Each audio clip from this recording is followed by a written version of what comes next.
Assalamualaikum warahmatullahi wabarakatuh. Kali ini saya Alfa Noval Nasruddin dari kelas TI3F akan berpresentasi tentang UAS mata kuliah pemrograman berbasis framework atau PBF, di mana pada UAS PBF kali ini kita disuruh membuat sebuah sistem informasi manajemen, di mana sistem informasi manajemen ini menggunakan Laravel dan React, di mana Laravel digunakan sebagai back-end-nya, sedangkan untuk React akan digunakan sebagai front-end-nya. Nah, di sini saya sudah membuat sebuah sistem informasi manajemen tentang penyimpanan sebuah gudang, di mana gudang ini adalah milik toko bangunan yang bernama Kemuning. Nah, ini untuk previewnya yang akan saya demokan nanti di akhir-akhir. Nah, untuk membuat sistem informasi manajemen ini, pertama kita harus membuat sebuah project Laravel terlebih dahulu. Di sini saya menggunakan Laravel versi 7 yang saya beri nama Toko Kemuning. Nah, setelah Anda membuat sebuah project Laravel bernama Toko Kemuning ini, sekarang kita akan menuju untuk membuat database-nya. Di sini saya sudah membuat database juga yang saya samakan namanya yaitu Toko Kemuning. Lalu di sini saya akan menunjukkan untuk desainnya kira-kira seperti apa untuk tabelnya, relasi tabelnya. Nah, di sini tabel utama yang akan kita gunakan di sini ada 3, yaitu pesanan, invoice, dan barang, di mana tabel invoice dan barang ini terhubung dengan tabel pesanan. Nah, untuk membuat tabel-tabel ini saya tidak menggunakan GUI yang terdapat pada PHPMyAdmin, saya menggunakan migration yang terdapat pada Laravel. Nah, caranya kita harus membuat sebuah model terlebih dahulu, karena di sini seperti yang sudah saya sebutkan 3 tabel utamanya adalah barang, invoice, dan pesanan. Jadi saya membuat ketiga model beserta migrasinya. Yang pertama ada model dari barang, di mana model barang ini berisi tabel yang bernama barang, lalu untuk file labelnya adalah nama barang, harga barang, stok barang, keterangan barang, dan gambar. File label ini untuk kolom-kolomnya. Lalu di sini untuk yang kedua ada model dari invoice, di mana di sini terdapat tabel yang bernama invoice. Untuk file labelnya adalah nama, alamat, nomor telepon, dan tanggal transaksi. Lalu yang ketiga ada model dari pesanan, di mana terdapat sebuah tabel yang bernama pesanan.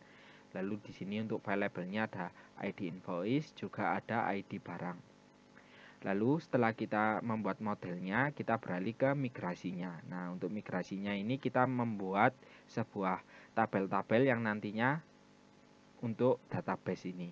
Nah, caranya kita beralih ke database, ke folder migration ini, lalu di sini terdapat migrasi dari tabel-tabel yang akan saya buat. Nah, di sini saya pertama akan menuju ke barang saja, karena ketiga tabel, maksud saya tabel yang utama adalah barang, invoice, dan pesanan. Jadi yang untuk pertama kita akan menuju ke tabel barang. Di sini untuk migrasi tabel barang sendiri terdapat skema, di mana skema ini terdapat pada fungsi app. Nantinya skema ini kita gunakan untuk meng-create sebuah tabel yang bernama barang, di mana tabel barang ini untuk kolomnya berisi ID dengan tipe data big increment. Nah, untuk tipe data big increment ini bisa kalian ubah menjadi increment saja, namun di sini saya menggunakan big increment. Lalu di sini saya menggunakan big increment karena di sini adalah nantinya akan saya gunakan sebagai primary key. Untuk increment juga bisa. Lalu di sini untuk kita beralih ke yang lain, namanya adalah nama barang, di mana nama barang ini tipe datanya adalah string. Lalu ada harga barang, tipe datanya adalah integer. Lalu ada stok barang, tipe datanya juga integer. Lalu di sini ada keterangan barang, tipe datanya adalah string. Lalu di sini juga ada gambar, tipe datanya adalah string juga, di mana gambar nanti yang disimpan di database adalah URL-nya atau alamatnya. Jadi kita membutuhkan string. Lalu di sini terdapat juga timestamp. Lalu kita beralih ke migrasi dari tabel invoice.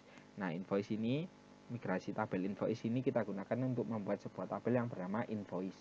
Nah, di sini untuk fungsi app-nya isinya adalah sebuah skema, di mana skema nanti ini akan kita gunakan untuk meng-create sebuah tabel yang bernama invoice, di mana isinya adalah ID, isi kolomnya adalah ID, tipe datanya adalah big increment, sama karena kita gunakannya untuk primary key. Lalu di sini ada nama, di mana tipe datanya adalah string, lalu ada alamat, tipe datanya adalah string juga, lalu ada nomor telepon, tipe datanya saya buat string juga, lalu di sini ada tanggal transaksi, di mana tanggal transaksi ini tipe datanya adalah date, karena saya gunakan untuk mengambil data tanggal hari ini. Lalu di sini ada timestamp. Timestamp ini juga terdapat pada barang. Lalu di sini kita beralih ke tabel atau pesanan atau migrasi tabel pesanan. Ini pada fungsi app-nya sama, terdapat sebuah skema. Skema ini kita gunakan untuk meng-create sebuah tabel yang bernama pesanan, di mana tabel pesanan ini terdapat sebuah kolom yang bernama ID, di mana tipe datanya adalah big increment, sama kita gunakan sebagai primary key. Lalu di sini ada ID invoice, tipe datanya adalah big integer. Kenapa kok big integer? Karena nantinya ID invoice ini akan kita hubungkan dengan tabel invoice.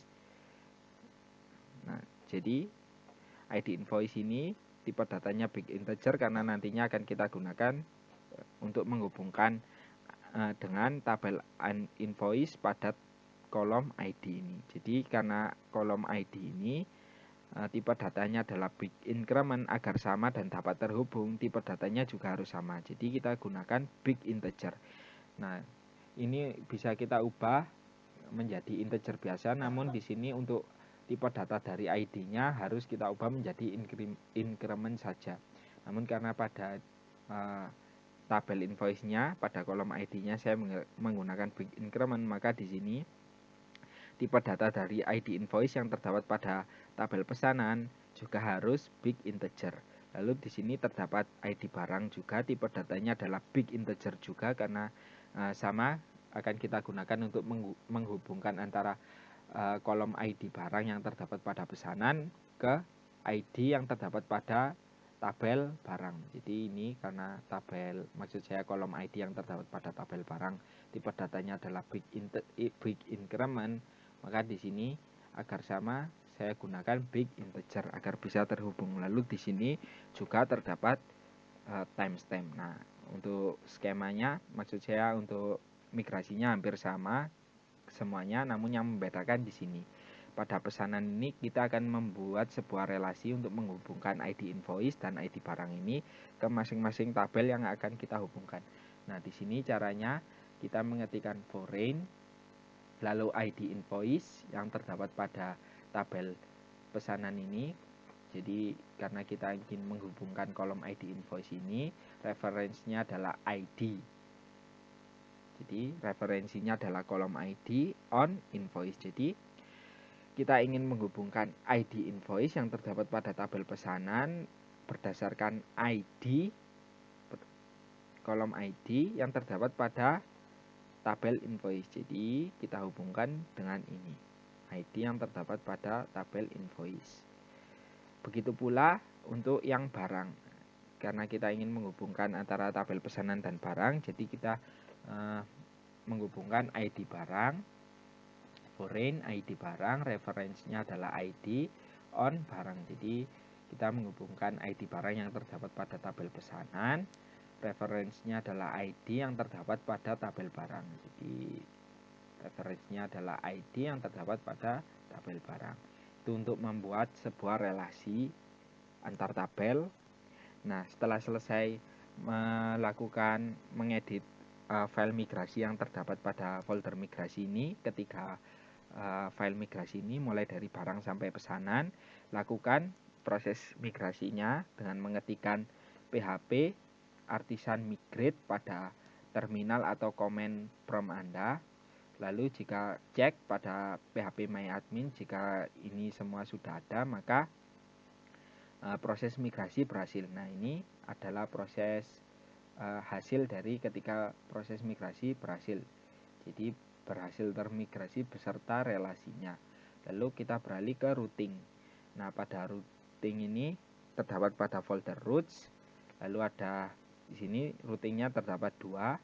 Yang pertama adalah web.php, juga ada api.php. Nah, pada web PHP ini kita gunakan untuk merouting menuju ke view-nya, sedangkan untuk API-nya kita gunakan untuk routing menuju ke sebuah barang controller. Jadi kita arahkan ke controllernya. Jadi yang membedakan itu, web kita arahkan ke view-nya, untuk API ke controller. Jadi kita beralih yang pertama ke web terlebih dahulu. Nah, di sini untuk routing yang pertama kita arahkan ke view, lalu di sini nama barang, nama yang akan kita routing di sini untuk yang pertama adalah barang, lalu kita arahkan ke app. App ini adalah nantinya kita gunakan pada React yang nanti akan saya jelaskan nanti.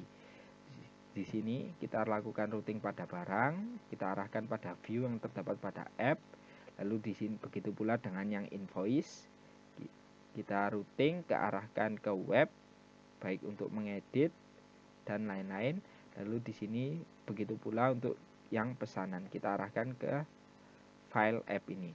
Lalu kita beralih ke api.php. Nah, untuk api.php ini seperti yang sudah saya sebutkan, API ini kita untuk mengarahkan merouting project kita ke controller, di mana controller ini akan berhubungan dengan database. Nah, ini akan berhubungan dengan database di mana CRUD, letak fungsi CRUD berada. Nah, di sini untuk routingnya mulai dari barang sampai invoice. Nah, di sini yang membedakan kalau di web ini menggunakan view, kalau di sini terdapat beberapa get, yaitu get, post, put, dan delete. Di mana get ini untuk mendapatkan data, lalu post untuk menambah data, lalu di sini put untuk mengambil data, lalu di sini ada delete.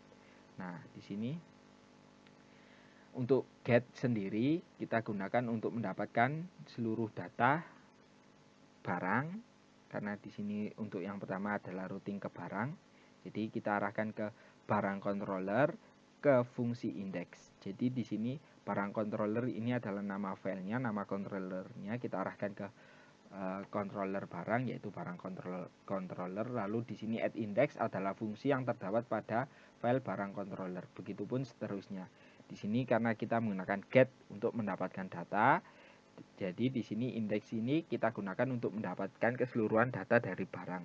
Fungsi add index ini kita gunakan untuk mendapatkan data keseluruhan barang yang terdapat pada file barang controller. Jadi pada controller barang ini. Lalu di sini ada post, routing post, di mana post ini akan kita gunakan untuk menambah data, di mana nantinya terdapat pada fungsinya terdapat pada file barang controller. Jadi terdapat pada controller barang, di mana fungsinya terdapat pada add store. Jadi yang belakang setelah add ini adalah nama-nama fungsi yang terdapat pada filenya, file controllernya. Jadi yang depan ini adalah nama controllernya. Lalu setelah sampai add ini, add sampai belakang ini adalah nama fungsi yang terdapat pada controllernya. Jadi ketika kita ingin mendapatkan sebuah data, jadi kita memanggil fungsi index. Lalu untuk menambah data memanggil fungsi store. Lalu di sini kita untuk mendapatkan barang, data barang, kita memanggil fungsi add get barang. Lalu di sini untuk mengupdate data barang kita memanggil fungsi update. Lalu di sini untuk menghapus data, routingnya kita arahkan untuk memanggil fungsi delete yang terdapat pada controller. Begitupun seterusnya sampai invoice. Baik pesanan dan invoice juga sama.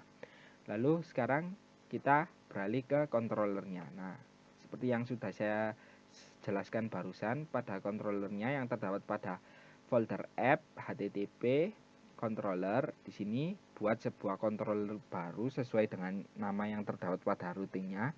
Di sini terdapat sebuah 3 file controller. Yang pertama ada untuk barang yang bernama barang controller. Yang kedua ada pesanan controller untuk pesanan, lalu yang ketiga ada invoice controller untuk invoice.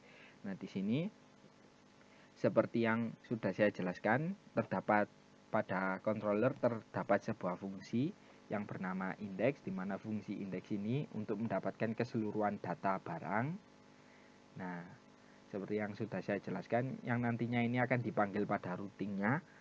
Lalu di sini ya, untuk yang lain terdapat fungsi store, di mana fungsi store ini parameternya adalah request, di mana isi dari store ini adalah validasi data. Jika validasi berhasil, maka dilakukan request untuk penambahan data, di mana di sini isinya adalah field yang dibutuhkan, yaitu nama barang, harga barang, stok barang, keterangan barang, juga gambar. Lalu di sini terdapat message, di mana message-nya ketika kita sukses menambahkan data, maka ini responnya akan dikirim ke JSON-nya. Lalu di sini terdapat fungsi yang bernama get barang, di mana get barang ini berdasarkan ID, di mana ID ini get barang ini berdasarkan ID-nya, di mana get barang ini digunakan untuk edit, untuk menampilkan data, dan untuk menghapus. Jadi get barang ini berdasarkan ID. Nah, kita beralih ke fungsi selanjutnya, di mana fungsi selanjutnya adalah update. Nah, fungsi update ini kita gunakan untuk mengedit data. Nah, parameter yang kita butuhkan adalah request dan ID, karena kita merubah data barang berdasarkan ID-nya. Jadi isinya pada fungsi update ini terdapat sebuah validasi data.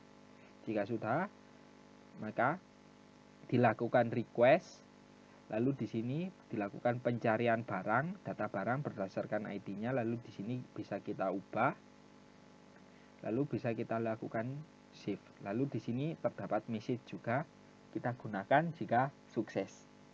Jika sukses, maka responnya akan dikirim ke JSON.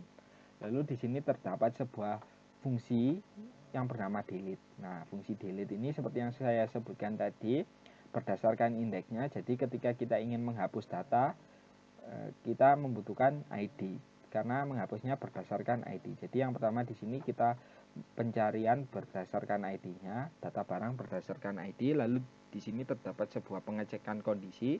Jika data barang tidak kosong atau tidak empty, maka bisa dilakukan delete. Lalu di sini message sukses ketika barang berhasil di delete. Lalu di sini jika salah, maka message-nya kita ganti menjadi false. Lalu return-nya kita mengirim respon ke JSON-nya. Lalu begitu pula untuk invoice controller. Nah, isinya sama, yaitu fungsi index, di mana index ini untuk menampilkan semua data invoice. Kita mengambil semua data invoice.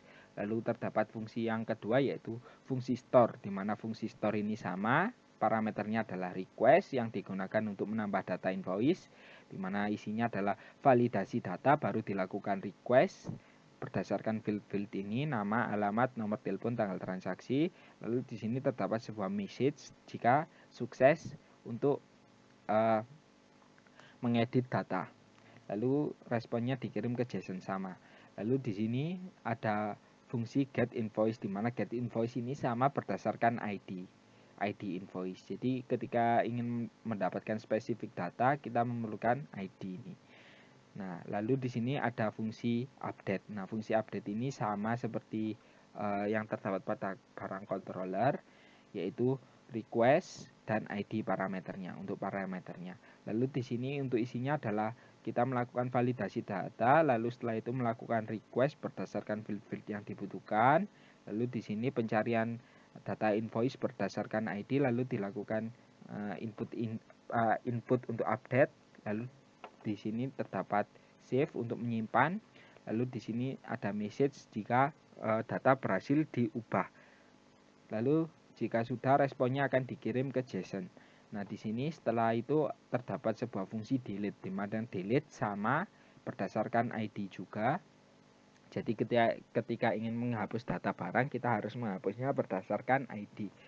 Juga terdapat kondisi jika data tidak kosong, data invoice tidak kosong, maka bisa dilakukan delete. Jika tidak, maka di sini message-nya diganti false.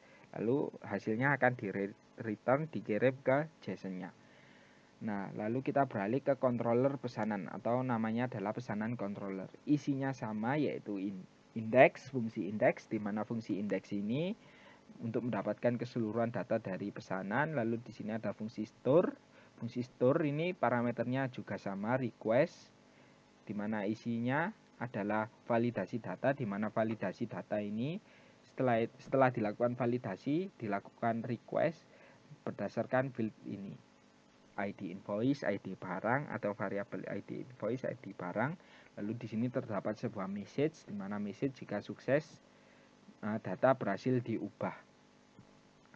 Lalu hasilnya akan dikirim melalui respon ke JSON.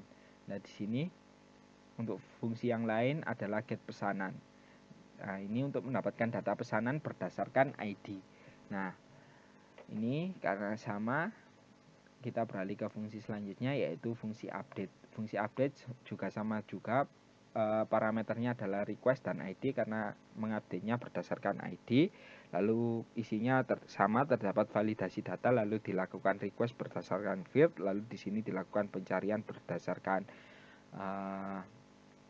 ID-nya, lalu di sini bisa dilakukan pengeditan data sesuai validasi data tadi, lalu bisa kita simpan. Jika berhasil, ini akan disimpan ke dalam array yang berbentuk message, lalu jika berhasil kita return respon yang dikirim ke JSON. Nah, di sini untuk yang terakhir ada fungsi delete, sama juga parameternya adalah ID, di mana nanti terdapat juga kondisi jika data pesanan tidak kosong maka data pesanan bisa dihapus. Jika tidak, message-nya yang tadinya jika berhasil adalah true. Jika tidak bisa, maka di sini message-nya suksesnya diganti menjadi false, lalu untuk responnya dikirim ke JSON. Nah, itu tadi intinya dari ketiga controller ini.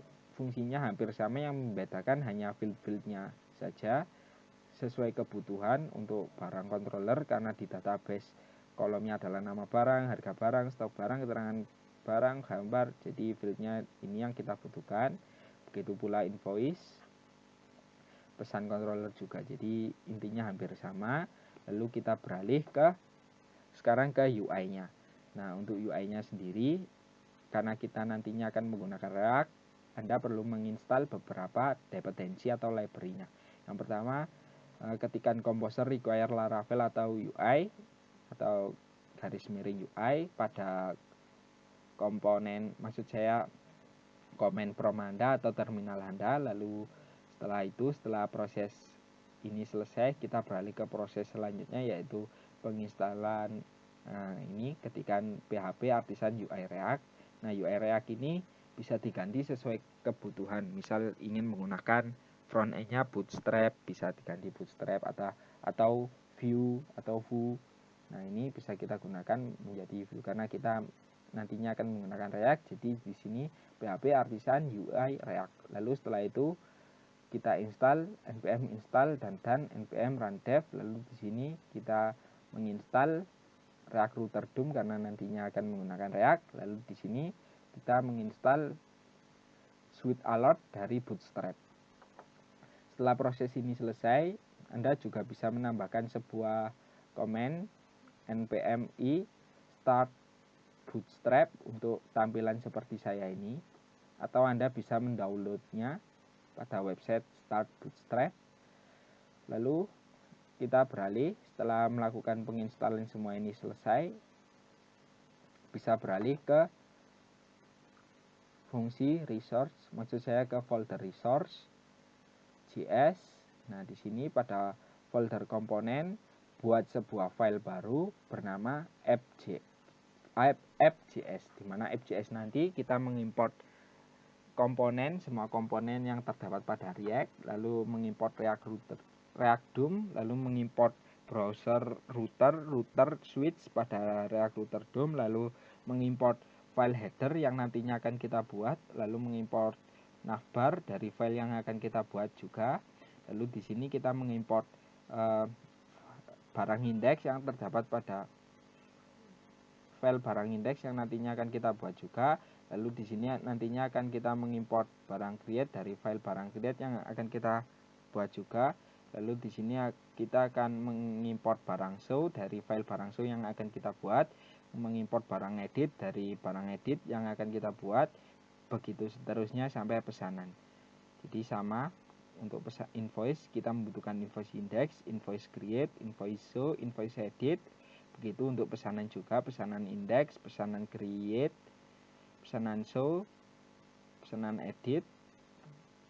Nah, di sini pertama-tama untuk file app.js-nya berisi kita merender tampilan dari routing yang untuk browsernya. Jadi di sini untuk spesifiknya, di sini routingnya yang terdapat pada browsernya. Nah, di sini ini akan berubah sesuai ini nanti routingnya. Jadi menurut saya kalau untuk web ini routing yang terdapat pada web ini hanya luaran saja. Nah, ini web hanya luaran saja yang nantinya akan diarahkan ke file app ini, di mana file app ini akan kita ubah. File app ini terdapat pada folder resource, lalu pada folder JS, lalu di sini ada app.js. Nah, di sini pada require-nya components kita ubah menjadi app.js yang sudah kita buat tadi. Jadi di sini hanya luaran untuk yang web ini hanya luaran, lalu di sini untuk spesifiknya yang routing yang terdapat pada websitenya, web routingnya, browser routingnya terdapat pada file app.js ini yang sudah kita buat barusan. Nah, untuk isinya di sini kita merender sebuah tampilan, maksud saya sebuah routing, di mana di sini terdapat sebuah browser routing, lalu di sini dibungkus wrapper agar di sini saya bungkus dengan wrapper karena agar template bootstrapnya masuk. Lalu di sini saya memanggil file header yang nantinya akan kita buat. Lalu di sini saya membungkus lagi untuk kontennya menjadi konten wrapper ini. Lalu di sini saya memanggil navbar untuk file yang akan saya buat tadi. Jadi header dan navbar ini sudah kepastian satu kesatuan, nantinya akan selalu muncul. Nah, baru di sini untuk switch dan routingnya, di sini routingnya akan berubah ketika kita klik. Misal kita klik tambah, maksud saya kita linknya jika hanya slash ini akan diarahkan ke barang index. Lalu untuk garis miring create kita diarahkan ke barang create. Lalu untuk barang edit, lalu ID kita diarahkan ke file barang edit. Ini tampilan barang edit. Nah, ini barang index, barang create, barang edit, barang show ini kita membuat file tampilannya sendiri yang nanti akan saya buat. Nah, di sini begitu seterusnya sampai dengan pesanan. Jadi root exact path, invoice, root. Nah, di sini untuk mengakses invoice index, invoice create, invoice edit, invoice show, pesanan index, pesanan create, pesanan edit, pesanan show perlu dilakukan routing untuk browsernya juga agar bisa diakses. Lalu setelah itu kita membuat sebuah file yang bernama header. Nah, ini buat file header.js. Nah, header.js ini saya sudah membuat menggunakan start bootstrap, di mana ini start bootstrapnya ini headernya ini adalah untuk ini sidebar ini yang saya tunjukkan ini. Jadi header ini saya menggunakan start bootstrap untuk sidebar ini.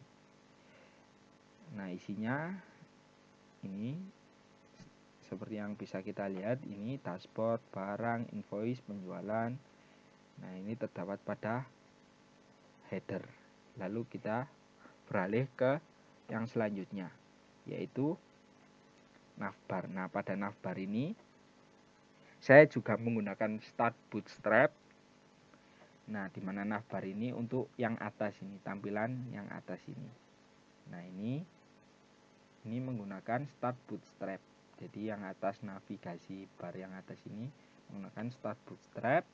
Lalu kita beralih ke yang selanjutnya, ini yaitu membuat file barang index. Nah, sekarang kita akan membuat sebuah file yang bernama barang index, di mana barang index ini akan kita gunakan untuk menampilkan keseluruhan data barang yang berbentuk nantinya akan kita buat menjadi bentuk tabel. Nah, di sini kita mengimport Axios, mengimport komponen dari React, lalu mengimport link, lalu mengimport juga suite alertnya untuk alertnya. lalu di sini terdapat sebuah kelas yang bernama barang index, lalu di sini terdapat sebuah konstruktor di mana konstruktornya berisi kelas super, di mana terdapat juga sebuah state di mana state-nya adalah variabel barang. Nah, variabel barang ini nantinya terdapat pada konstanta barang ini yang di bawah yang di render tadi. Lalu di sini untuk state-nya juga ada message, tipe, lalu ada flash, lalu ada alert-nya. Lalu di sini ada fungsi yang lain yaitu hide alert. Untuk set state-nya, alert-nya kita buat 0. Lalu di sini ada fungsi komponen did mount, di mana komponen did mount ini kita arahkan ke API, routing ke API-nya. Kita arahkan ke barang untuk mendapatkan data barang sesuai yang terdapat pada API ini. Barang kita artinya mengarah ke indeks, di mana indeks ini untuk mendapatkan keseluruhan data barang. Nah, sekarang kita beralih ke fungsi yang lain yaitu confirm delete, di mana delete tadi seperti yang terdapat pada controller membutuhkan parameter ID, jadi menghapusnya berdasarkan ID. Lalu di sini terdapat sebuah konstanta get alert, di mana get alert ini memanggil switch alert, jadi memanggil switch alert. Lalu di sini untuk konfirmasinya kita diarahkan ke fungsi delete item berdasarkan ID juga. Jadi konfirmasi delete akan dilakukan jika confirm akan dilakukan diarahkan ke fungsi delete alert. Lalu jika tidak jadi maka diarahkan ke fungsi hide alert ini. Lalu di sini untuk set state-nya alertnya adalah get alert. Lalu di sini seperti yang terdapat pada confirm delete, jika confirm delete diklik maka akan diarahkan ke fungsi delete item ini yang juga berdasarkan ID, di mana nantinya akan diarahkan ke Asios delete, lalu ke routingnya ke API, ke yang terdapat routing yang terdapat pada API. Nah, ini API. Lalu nah ini barang delete, di API barang delete. Lalu ada ID-nya. Nah, ini lalu jika responnya lalu kita diarahkan ke responnya, di mana jika message-nya adalah true di hide alert, lalu kita diarahkan ke fungsi go to home. Nah, di sini pada fungsi go to home kita diarahkan untuk menuju ke halaman indeks awal. Jadi kita diarahkan ke halaman indeks awal. Lalu di sini ada fungsi lain yaitu on success, di mana on success ini isinya adalah komponen did mount tadi. Jika komponen did mount tadi sudah berhasil mendapatkan ID barang, artinya sukses. Lalu di sini terdapat hide alert juga. Lalu di sini terdapat sebuah render, di mana render tadi terdapat sebuah konstanta barang yang terdapat pada state ini. Kita memanggil keseluruhan barang, data barang. Lalu kita mereturn tampilan tabelnya. Lalu untuk menampilkannya kita menggunakan nama barang, lalu di sini barang titik nama barang untuk nama barang, lalu di sini barang titik harga barang untuk harga, lalu ada barang titik stok barang untuk stok, lalu barang titik gambar untuk menampilkan gambarnya. Nah, itu. Lalu di sini terdapat sebuah tombol on click, di mana on click ini nantinya jika ingin maksud saya ada 3 tombol, di mana 3 tombol ini diarahkan ke link yang berbeda, root yang berbeda, di mana jika kita mengklik tombol detail akan diarahkan ke mengedit barang, maksud saya ke detail barang atau show barang.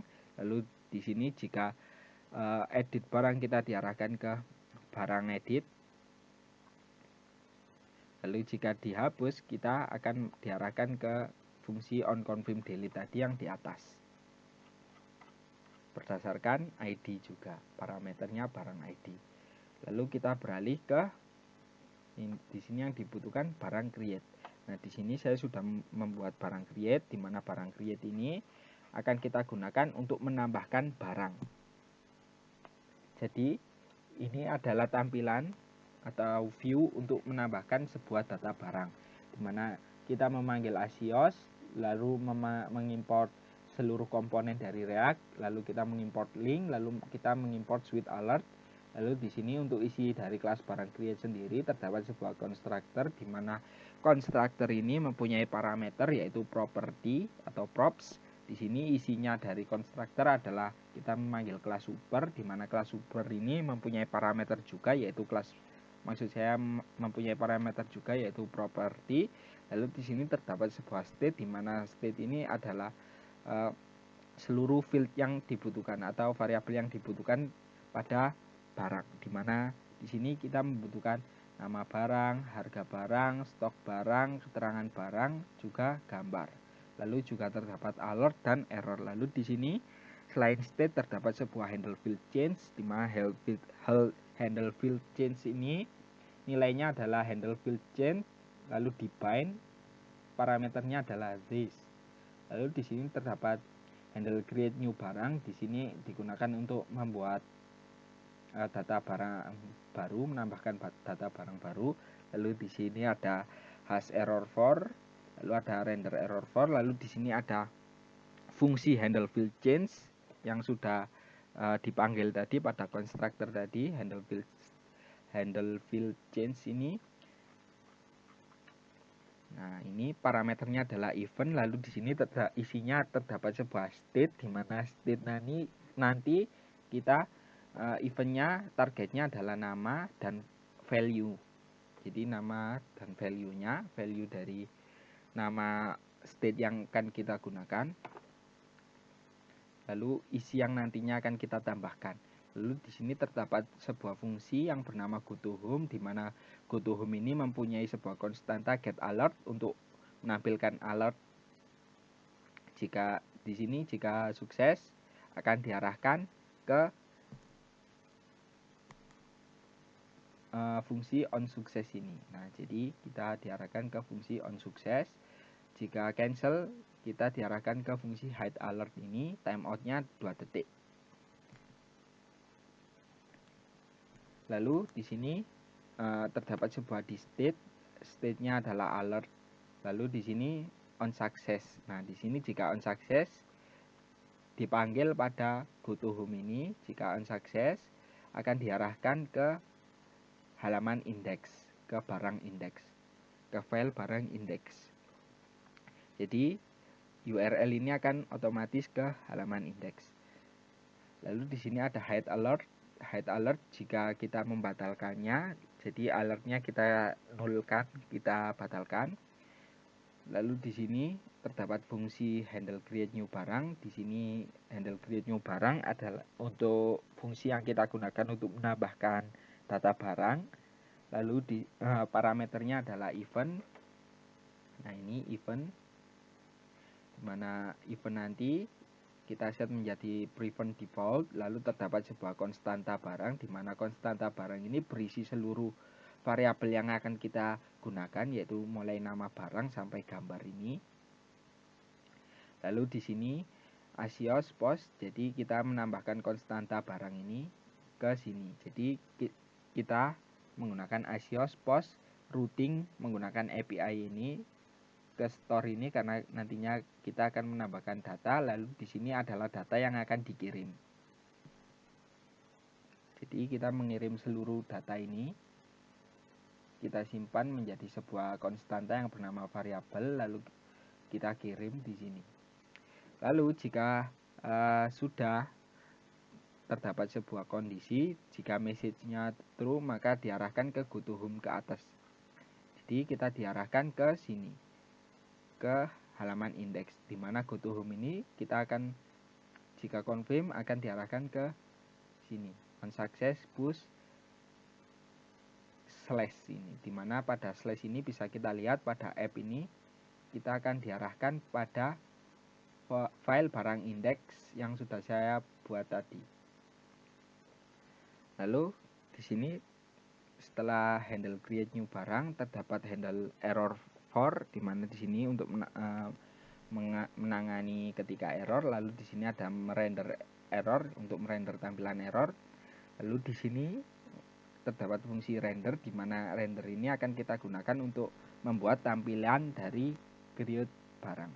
Jadi membuat tampilan view dari create barang, data barang.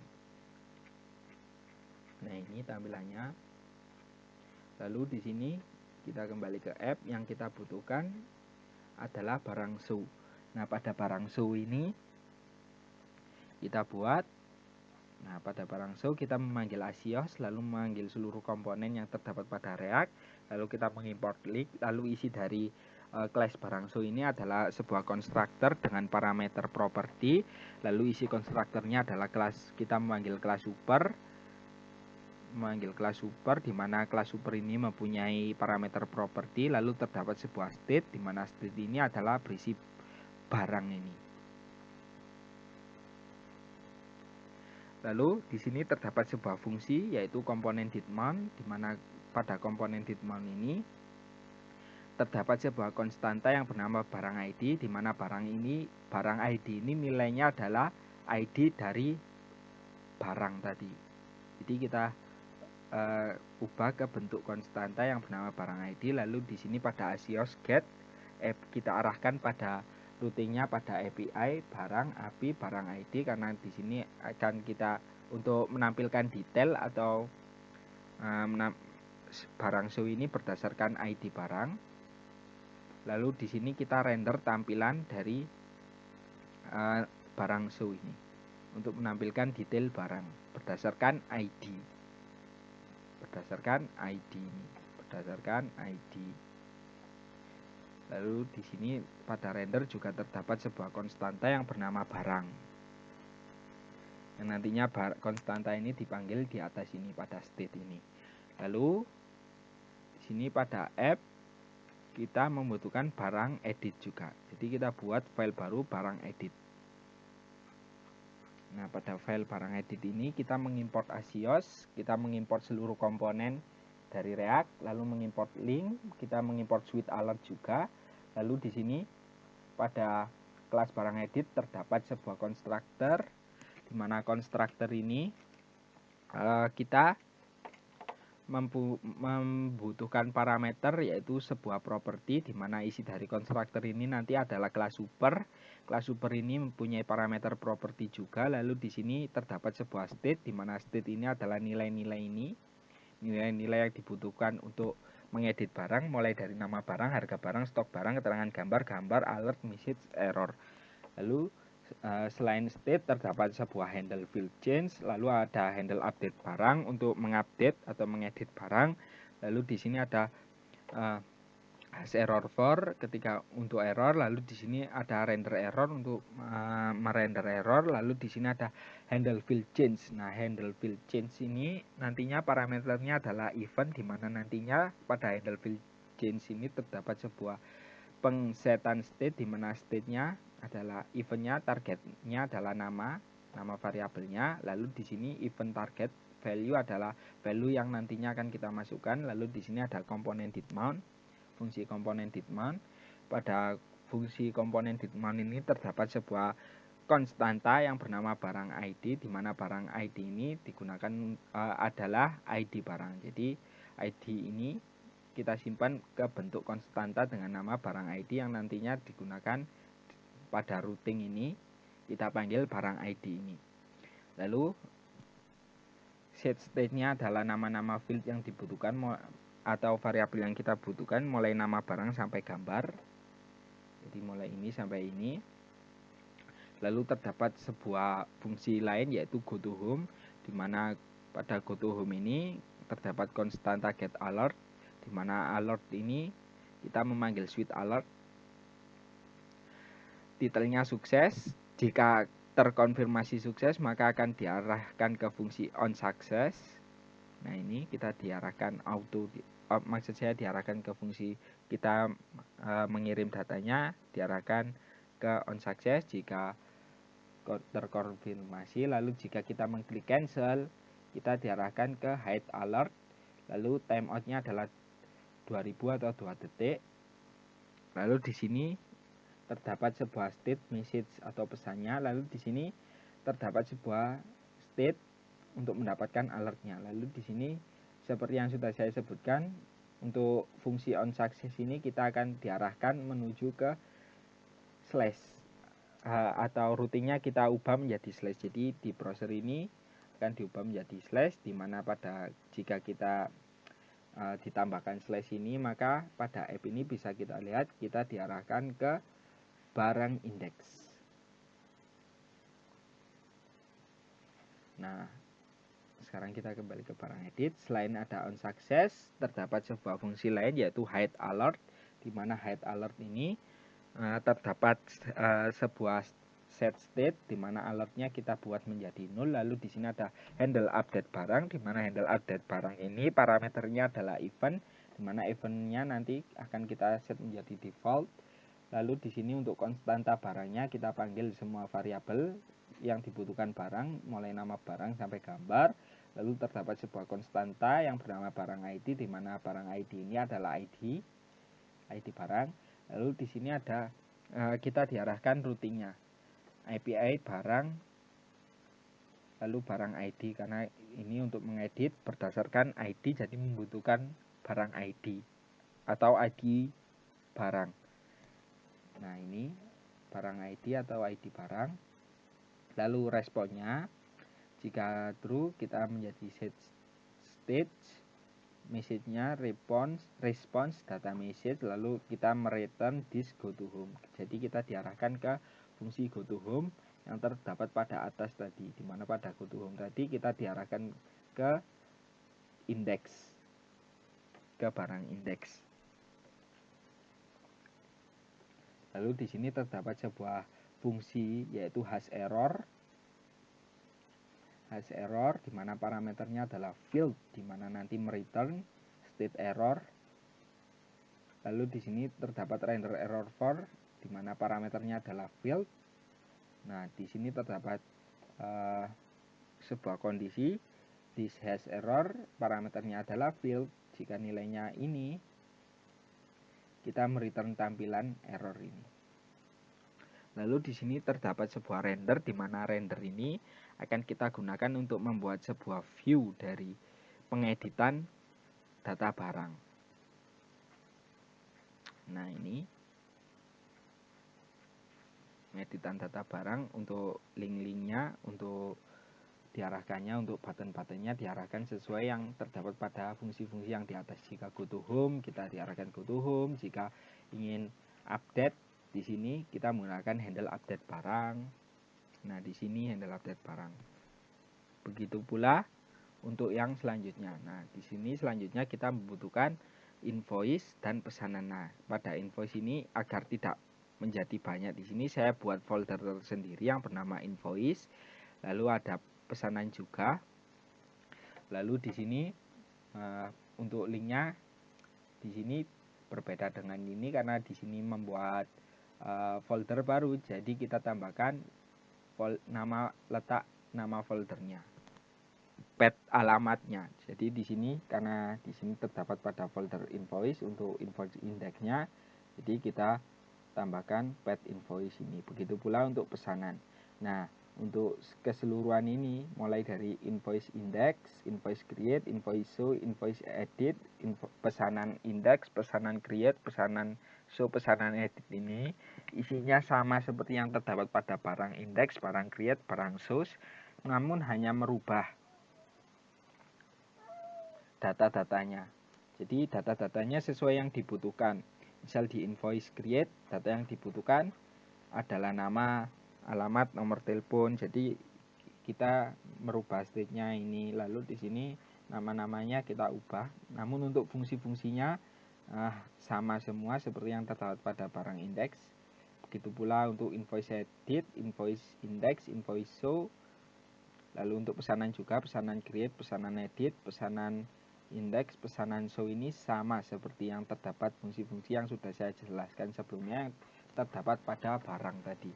Mulai barang indeks, barang create, barang edit, barang show. Lalu setelah itu, setelah selesai, karena di sini app-nya sudah saya jelaskan untuk merubah menjadi file app.js yang sudah kita buat tadi, app.js ini, maka silahkan lakukan run dev, npm run dev untuk merubah, menyimpan semua perubahan yang ada. Lalu setelah itu ketikkan php artisan serve pada command prompt Anda. Lalu di sini saya akan menunjukkan hasilnya. Nah, di sini adalah pertama kita ke barang terlebih dahulu. Nah, ini sudah ke barang, lalu kita coba hapus data barang ini.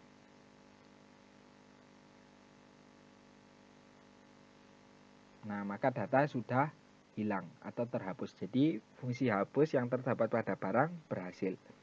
Lalu kita coba tambahkan nama barang semen, harga barang 200.000, stok barang 5, lalu keterangan barang semen 3 roda, lalu di sini untuk gambarnya menggunakan image Tokopedia. Maksud saya di sini image-nya adalah berbentuk teks.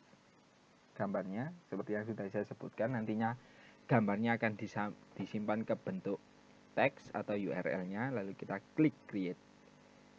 Lalu terdapat alert. Nah, di sini sudah berhasil bertambah. Artinya berhasil untuk menambahkan data. Lalu kita ke detail. Nah, di sini kita berhasil menampilkan detail dari data barang. Lalu di sini untuk mengedit, kita mengedit semen 3 roda, stok barangnya kita beri 52, lalu kita update. Nah, di sini semen 3 roda 52, jadi data berhasil terupdate. Lalu kita beralih ke invoice ini. Untuk data invoice ini adalah data orang yang akan memesan atau melakukan pesanan. Kita tambahkan namanya menjadi Alvan, alamat Jalan IRAS, nomor telepon kita acak, tanggalnya kita hari ini, lalu kita klik create. Oke. Nah, di sini data berhasil bertambah. Jika kita klik detail, nah di sini akan memunculkan detailnya.